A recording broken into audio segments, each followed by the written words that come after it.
이 시간은 소년 예수의 행적에 대해서 한번 계속해서 살펴보겠습니다.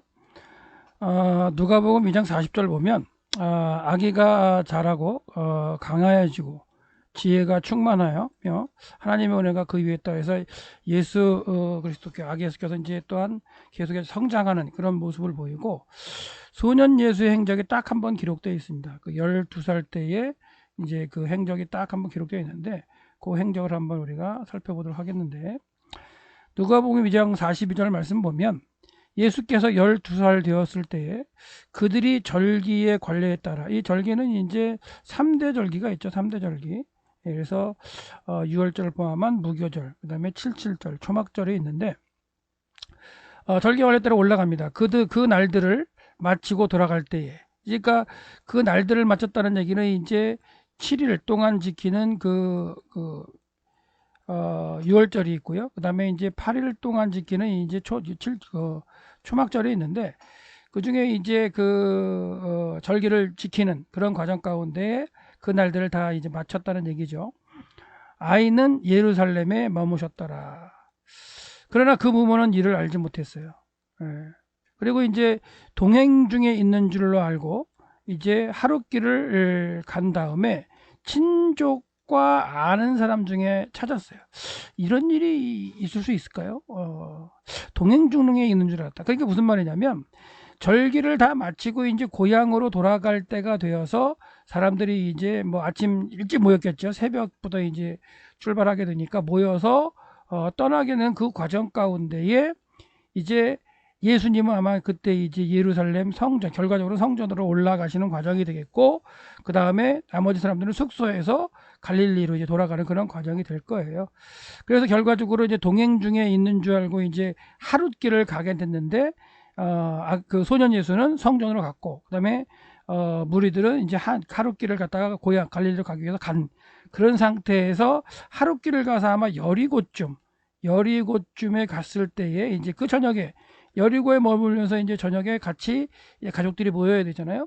그렇기 때문에 이제 찾았을 때에 친족 중에 없었다는 얘기를 하는 거죠. 길을 갈 때에 알지 못했던 건 이제 이따가 다시 한번 설명해보고, 하룻길을 간 후에 이제 없는 걸로 알고서 찾았어요. 찾았지만 만나지 못해서 결과적으로 예루살렘까지 이제 돌아오면서 찾게 되는 거죠.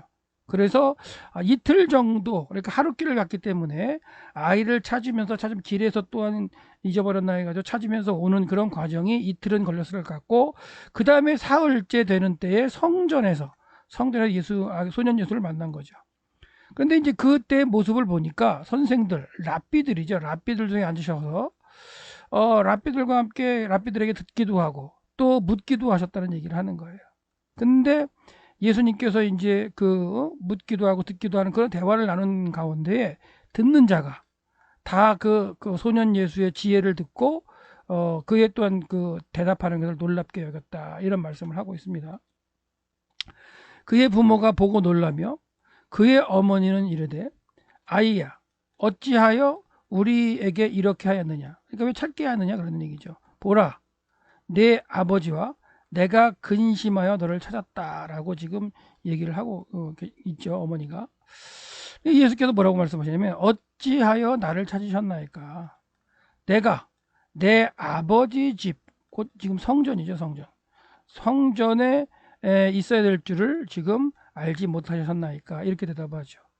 근데 이제 요셉과 마리아 그 부모님은 이제 이 소년 예수께서 하신 말씀이 무엇인지 깨닫지 못한다는 그런 이제 누가의 기록이 있고요. 그다음에 이제 예수님께서 소년 예수께서 함께 내려가셔서 나사렛 다시 이제 가신 거죠. 그래서 이제 가셔서 이제 거기 계시면서 순종하며 받드시더라. 그래서 13살부터 이제 되신 그런 과정이라고 볼 수 있는데요. 그 이후에 이제 30세가 되어서 이제 공생애를 출발하시기까지 계속해서 순종하시면서 그 육신의 부모님들을 받드시는 그런 모습을 갖다가 이제 알 수가 있고요. 그 어머니는 이 모든 말을 마음에 두었더라라고 표현되고 있습니다. 그래서 예수님께서 이제 공생에 출발하신 이후에는 어머니 마리아는 이렇게 등장하지만 아버지 요셉은 등장하지 않죠. 그래서 이제 나이가 많았던 요셉은 아마도 예수님께서 공생애를 출발하셨을 때에 돌아가시지 않았을까라는 생각을 하죠. 그리고 이제 이게 12살 때 사건이기 때문에 12살에서 13살 넘어가는 그 시기에 이제 사건이 되겠는데요. 요때 이후에 이제 성인이 되신 소년 예수님께서는 성인이 되셔서 그 다음에 이제 아버지를 따라다니면서 요셉을 따라다니면서 아마도 이제 목수로서 유랑하면서 목수 생활을 하셨고, 또한 그 나사렛 근처에 그 당시에 이제 그 찌폴이라고 그 로마식 도시를 건설을 하던 때예요. 그래서 학자들은 그 찌포리의 그 요셉, 그 아버지 요셉과 함께 가셔서 그 찌포리와 관련된 도시를 세울 때에 함께 이제 일을 하셨을 것이다, 이런 어떤 그 이야기도 합니다, 학자들은. 그래서 찌포리 문화선이라는 그 얘기를 하는데, 그래서 예수님께서 그 로마식 도시에 이제 자주 가셨고, 거기서 이제 또한 도시가 완성된 이후에 가시면서 거기서 연극도 보시고 여러 가지 이제 이런 과정에 로마 문화를 이제 경험하시고, 그런 경험들이 다 이제 예수님이 나중에 말씀해 하시는 비유를 드시는 이런 과정 가운데 등장한다라고 얘기를 합니다. 그래서 예수는 이제 지혜와 키가 자라가며 하나님과 사람에게 더욱 사랑스러워졌다. 그래서 이제 12살 이후에 13살 때의 사건으로 본다면, 이 13살 때에 보통 이제 성인식을 하는 그런 이제 그 과정으로 볼 수가 있어요. 그래서 이 이후에는 이제 성인으로서 가정을 갖다가 받드시는 그런 모습으로 이제 나타나게 되는데요. 그렇다면 왜 본문에 12살 그 되는 해 6월절에 이제 성전에 가시는 과정이 될까요? 라고 이제 질문을 드리는데, 그 소년 예수께서 이제 올라가셨는데 12살 이전에도 3대 절기가 있었을 거 아니에요. 3대 절기. 3대 절기에는 갈릴리의 경건한 유대인들은 3대 절기가 되었을 때 예루살렘으로 올라가는 게 정상이었어요. 근데 해마다 그 부모님들이 예루살렘으로 갔지만, 그 갈 때에 이전에는 예수님을 데리고 예루살렘 가지 않았다는 얘기를 하는 거예요. 예. 그 과정을 내용을 한번 보면, 그래서 이제 세 번 절기가 되었을 때 예루살렘을 가야 됐지만, 예수님께서는 어린 시절에 12살 되기 전에는 가지 않았어요. 그러니까 그 당시에 보면 어린 소년들로 데려가서 초막절 때에, 또는 이럴 때에, 또 6월절 때에, 무교절 때에 그 절기에 대해서 이렇게 경험할 수 있도록 이제 했는데, 왜 예수님은 12살 때에 처음으로 데려가셨을까 하는 그런 고민을 하는 거죠. 예. 그래서 이 12살이 주는 의미를 그 당시로 이제 생각해 보는 건데, 12살 동안에 왜 안 가셨을까 했을 때 두 가지 정도를 생각할 수 있어요. 두 가지 정도. 성경에 정확하게 나오지 않지만 두 가지를 좀 생각해 본다면, 아마도 헤롯 아켈라오가 통치하는 동안에는 예루살렘을 아마 소년 예수님을 데려가지 않았을 가능성이 크죠. 왜냐면 그 어렸을 때 애굽에서 거하다가 아기였을 때에 예루살렘 근처 베들레헴 또는 유대 땅에 머물려고 하셨지만, 헤롯 아켈라오가 통치하는 과정 가운데 이제 유대 땅에 머물지 않고 갈릴리로 나사렛에 가서 머무셨던 걸 우리가 기억하잖아요. 그런 걸 봤을 때 헤롯 아켈라오가 통치하는 그 10년 정도 기간에는 소년 예수를 데리고 예루살렘에 안 갔던 걸로 이제 보여지고요. 그리고 이제 헤롯 아켈라오가 10년 통치하고 죽은 이유가 이제 12살이 되는 그 해 어간이 될 수 있는 거예요. 또한 이제 12살 때 올라갔다는 얘기는 뭐냐면, 보통 유대인들이 13살 때 성인식을 하게 됩니다. 지금도 이제 예루살렘이나 그 성전에 어떤 그 벽이 있는 통곡의 벽을 가든가, 아니면 12살 때 되는 어떤 그때의 회당에 가면은 12살 때 생일날 성인식을 하는 걸 많이 볼 수가 있어요. 그 성인식을 하는 걸 잘 보면 이제 3살이 되는 그 해에 이제 성인식을 하게 되는데, 그 과정이 돼서 예수님께서도 그때에 올라가지 않으셨을까라는 두 가지 이유를 생각해 봅니다. 그래서 이제 어저께도 이제 말씀드렸지만, 헤롯 대왕의 사후에 세 개로 이제 분할 통치되었는데, 이 지금 그 사마리아하고 이 유대하고 그 이두메 이 지역을 헤롯 아켈라오가 통치를 했고 10년을 통치하다가 실격된다 그랬잖아요. 그래서 그 10년 동안 통치하는 아켈라오가 통치할 때는 소년 예수님을 아마도 그 성전에 있는 예루살렘으로 이제 같이 동행하지 않았을 것이다라는 추측을 하게 되는 거고요. 그리고 헤킬라 아킬라가 죽은 다음에 이제 올라갔을 가능성을 드리는 거고, 그다음에 또 한 가지는 뭐냐면 12살 때 올라가는 이유는 뭐냐? 이 12살 때 올라가시면서 아마도 그 올라가신 그 기간에 13살 정도가 되지 않으셨을까? 라는 생각을 하죠. 그래서 13살 되면은 이제 바르 미츠바라는 율법의 아들이라는 성인식을 하고 이제 성인으로 이제 대우가 되는 거죠. 그래서 현대에도 이렇게 가서 보면 통곡의 벽 앞에 보면 13살째 된 생일이 된 이제 그 소년, 그러니까 성인이 된 그런 식이죠. 성인식을 하는 모습을 볼 수가 있어요. 그래서 성인식은 보통 1, 2년 정도 준비를 하게 되는데 이제 모험이 없는 하나님의 율법의 말씀을 읽는 그런 훈련을 하죠. 그러니까 그 전에 가면 그 전에는 이제 어렸을 때부터 이 예시바라는 학교에 보내가지고 그냥 그냥 그 형들이랑 고등학생도 되는 형들이랑 같이 모여가지고 계속 율법을 낭독하는 걸 귀로 들으면서 외웁니다. 암송을 해요. 그러니까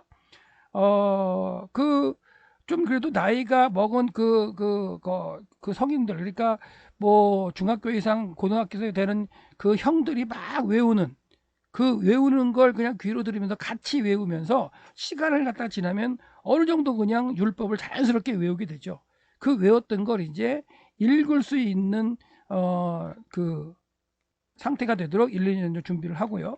그리고 이제 13살째 되는 생일날 이렇게 다음 편에 보시면 이렇게 그 율법을 읽게 되는 거죠. 율법을 소리내서 읽어요. 한 장 정도를 읽은 다음에 그 율법을 이제 지키겠다는 그런 어떤 다짐을 하고 하나님께 이제 기도할 수 있는, 하나님께 기도할 수 있는 이제 상태가 되는 게 이제 바로 미츠바라는 율법의 아들이라는 의식이에요. 그래서 하나님의 율법을 읽고요. 그 다음에 이제 계명을 지키겠다는 약속을 하고, 그리고 한 일주일 전에 받았던 이제 탈릿이라는 기도뽀가 있어요. 그 기도뽀를 갖다가 쓰고서 하나님께 기도할 수 있는 상태가 되는, 이게 이제 성인식을 하게 되는 건데, 이제 기도를 하기 전에 이제 그 의식을 갖다가 좀 하고 몇 가지 이렇게 준비하는 게 있는데요. 그게 뭐냐면 테필린이라는 우리말 성경에는 이제 경문으로 번역이 됐는데, 이 테필린이라는 걸 갖다가 이마와 팔에 감고서 이제 기도뽀를 쓰고 기도를 하게 되죠. 지금 여기 준비를 한 거예요. 그래서 통곡의병 앞에 기도하려고 준비하는 사람들을 보면 이렇게 테필린이라는 경문으로 번역된 테필린을 여기 안에 보면은 랍비가 기록한 이 율법의 말씀들이 기록되어 있습니다. 조그맣게. 그래서 이제 그 안에 넣어가지고 이렇게 끈을 달아가지고 팔에다 묶는 거죠. 이 팔을 갖다가 이렇게 그 가슴 쪽으로 오면은 이제 그 테필린이 가슴에 딱 닿게 돼 있죠. 기도할 때 손을 이렇게 올리거든요. 그러면 요 이제 테필린이 가슴에 오게 되고, 그 다음에 이마에도 이렇게 지금 테필린을 달았죠. 여기 테필린인데요. 경문이라고 보는데 이 안에가 랍비가 이제 기록한 신명기 말씀 쉐마가 들어 있습니다. 그래서 이제 쉰이라는 이렇게 돼 가지고 단어가 써 있기도 한데 들으라 이스라엘아, 여호와는 한 분이시고 우리 하나님이시다, 이렇게 시작하는 쉐마가 쭉 기록되어 있는 그 말씀이 기록된 테필린을 이렇게 머리에다가 이렇게 부착을 하고요, 팔에다 부착해서 기도를 하게 되죠. 그리고 이제 위에는 키파라는 것을 이렇게 위에다가 이제 쓰고, 그 다음에 기도볼을 갖다가 이제 덮죠. 이렇게 보시면 기도볼을 기도볼을 쓴 다음에 이렇게 해서 기도를 하게 되는데, 이렇게 기도할 수 있는 자격을 얻는 상황이 이제 바르 미츠바 율법의 아들의 의식을 하게 되는 과정입니다. 그래서 이렇게 되는 거는 그동안은 이제 암송을 하면서 외웠다면 이제는 이 이후에는 말씀을 읽는, 계속 중얼중얼 읽습니다. 읽으면서 이제 할 수 있는 자격자가 되고, 이 이후에 이제 하루에 3번 이제 기도할 수 있는 자격을 얻는 과정이 바르 미츠바라는 의식인데, 이걸 이제 13살 생일날 하는 거죠. 그래서 예수님께서도 아마도 이때가 생일이셨을 가능성이 이제 크다고 생각하는 거예요. 그래서 13살이 되면 12살 때 와가지고 13살이 되는 그 때가 돼서 이제 율법의 아들로 이렇게 성인식을 하고, 그 다음에 예루살렘 왔을 때 성인식을 했다는 그 표시가 있겠죠. 왜? 기도할 때 테필린도 주어지기도 하고, 그 다음에 기도뽀도 쓰고 기도를 할 수 있기 때문에. 그렇다는 얘기는 이제 소년과 성인과의 구별이 되는 거죠, 사실은. 구별이 돼서 이제 그들은 성인으로서 이제 대화를 할 수 있고 랍비들과도 이제 자유롭게 대화를 할 수 있는, 그래서 사라졌던 예수가 나중에 성전에서 랍비들과 대화했다는 그런 모습을 볼 때 아마도 이때 성인식을 하지 않았을까라는 생각을 하는 거예요. 그렇다면 이제는 7일 동안 지켜진 이제 6월절 절기가 이제 끝나고 갈릴리 돌아가는 이제 과정 가운데 예수님은 같이 안 갔죠. 그리고 이제 요셉과 마리아가 하룻길을 갔다가 찾아서 돌아오는 그런 과정을 이제 우리가 설명을 해봐야 되는데, 어떻게 요셉과 마리아 부모가 하루가 지나서 아들이 없다는 걸 생각했을까, 이런 얘기예요. 그래서 그날들을 마치고 돌아갈 때 아이는 예루살렘에 모였어요. 그러니까 그 일행 중에서 예수님께서 빠져나와서 이제 예루살렘 성전으로 올라가셨고, 나머지 일행들은 갈릴리로 돌아가기 위해서 이제 여리고 쪽으로 내려갔겠죠. 그래서 하룻길을 간 다음에 찾으러 오다가 이틀 정도 찾아가지고 예루살렘에 왔고, 3일째 되는 날 성전에서 이제 소년 성인식을 아마도 했고, 랍비들과 대화하는 예수님을 발견했을 수 있죠. 그래서 1세기 때 이 여행 방법을 좀 이제 좀 살펴봐야 되는데, 당시의 여행은 절대 혼자 하지 않았어요. 무리를 지어서 다녔습니다. 이건 사도 바울 여행도 마찬가지예요. 그 당시에 로마가 이 길을 갖다 깔아놨지만 그 길을 통해서 한두 사람이 지나다니진 않았어요. 무리를 지어서 상단과 함께, 상단을 호위하는 무사와 함께 다니면서 곳곳에 있는 강도들로부터 이제 위험을 제거하기 위해서 같이 다녔다는 거예요. 그래서 갈릴리에서 예루살렘으로 올 때에도 혼자 오지 않고 많은 이제 친족들과 함께, 예루살렘에 어차피 가야 되기 때문에 오는데, 일행이 이렇게 쭉 있으면 앞부분에는 이제 그 남자들, 그 다음에 뒷부분에도 마찬가지죠. 성인 남자들이 앞뒤로 이제 뭐 무장을 하거나 몽둥이를 들고 이렇게 강도들과 대치하기 위해서 갔고, 이 중간에는 이제 여자들과 아이들의 그룹들이 이제 이 안에 있겠죠. 이렇게 해서 이제 여행을 하게 되는데, 그러니까 예수님께서 이제 예루살렘으로 올라올 때에는, 예루살렘 갈릴리로 오실 때는 아마도 12살이었기 때문에 이제 어머니 이제 마리아와 함께 중간에 있을 가능성이 크죠. 그리고 이제 예루살렘에 오르신 다음에 아마도 성인식을 하셨기 때문에 이제 성인으로서 아마도 이 남자들과 앞이나 뒤에 머물 수 있는 상황이 됐고요. 아니면 또 이제 그렇지 않고 중간에 이제 같이 올 수 있는 상황도 됐을 텐데, 이제 요셉 같은 경우는 이런 얘기를 하는 거죠. 요셉 같은 경우는 아마도 예수님이 성인식을 하셨지만 그래도 어머니 마리아와 함께 이 일행이 중간에 있을 거라고 생각을 할 수도 있고요. 그 다음에 이제 어머니 마리아 같은 경우에는 예수님께서 성인식을 했기 때문에 이제 앞이나 뒤에 요셉과 함께 머물러지 않았을까라고, 이제 그 여행길을 갖다 하룻길을 갔다고 볼 수가 있는 거죠.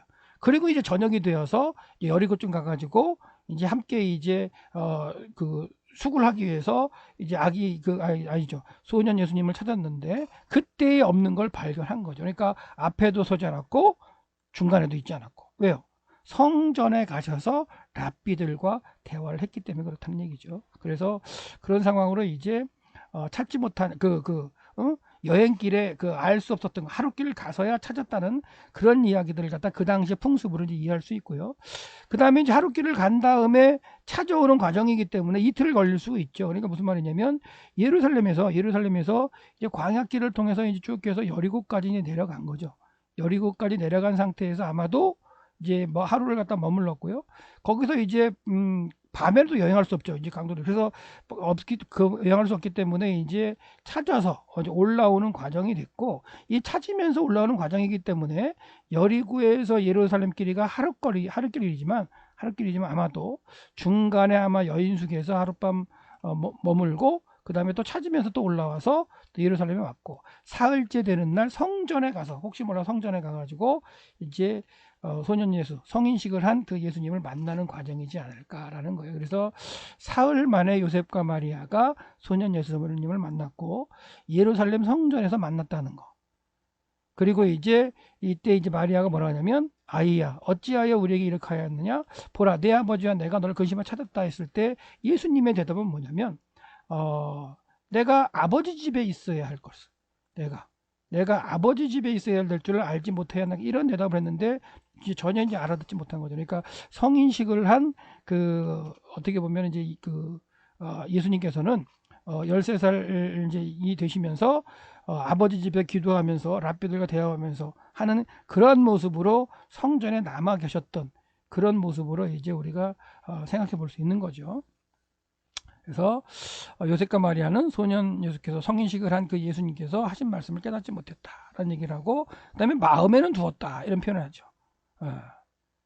그렇게 되고요. 그래서 12살 때는 성전에서 이렇게 성인식을 한 그런 어떤 신분적인 거, 뭐 탈릿이라든가 테필린 이런 게 없었기 때문에 그냥 그런 모습이었지만, 아마도 이때 성인식을 한 후에 이렇게 랍비들과 대화할 수 있었던 그런 어떤 성인식의 모습을 한 성인으로서의 어떤 기도할 수 있는 그런 어떤 암묵적인 약속 가운데에 모습을 하고 있는 그런 소년 예수였기 때문에 이제 랍비들이 대화를 이제 할 수가 있었고, 또 서로 묻고 대답하는 가운데 상당히 놀랐던 그런 반응을 갖다가 볼 수 있는 거죠. 그래서 그 당시에 성전의 모습이고요. 그 당시에 성전에서 이제 대화를 할 때는 이 성전에 올라가는 이 계단에서 이제 대화를 했다는 그런 글도 있고요. 이 솔로몬의 행각, 이 솔로몬 행각인데 여기서 이제 대화를 했다고도 볼 수도 있어요. 그래서 대부분의 이제 성경 사건들이 뭐 예를 들어서 베드로가 나중에 이제 3,000명 5,000명 회개할 때에도 이 솔로몬 행각에서 했다는 얘기가 나오거든요. 그래서 왜 이 솔로몬 행각에 주로 모이느냐면 이 솔로몬의 행각은 이 동쪽으로 이 기드론 골짜기가 있기 때문에 확장을 안 했어요. 그래서 북쪽으로나 서쪽으로나 이쪽 남쪽으로는 확장을 했지만 이 동쪽으로는 확장을 안 해서 이 마카비 시대의 이후로는 확장을 안 했기 때문에 여기가 이제 거룩한 곳으로 생각을 했었죠. 그래서 이제 주로 이곳에 모여서 유대인들이 대화를 하고 가르침을 했다는 거, 그 정도만 생각해 보고요. 그다음에 이제 랍비들도 예수 그리스도의 어떤 성인식을 한 소년 예수의 지혜하고 그다음에 대답하는 걸 아주 그냥 놀랍게 여겼다라는 그런 말씀으로 생각해 볼 수 있습니다. 그래서 오늘은 12살 때의 사건인 소년 예수의 랍비들과의 대화, 그리고 여행 관련돼서 이렇게 생각해 봤습니다. 오늘도 승리하시는 하루가 되시기를 소망합니다.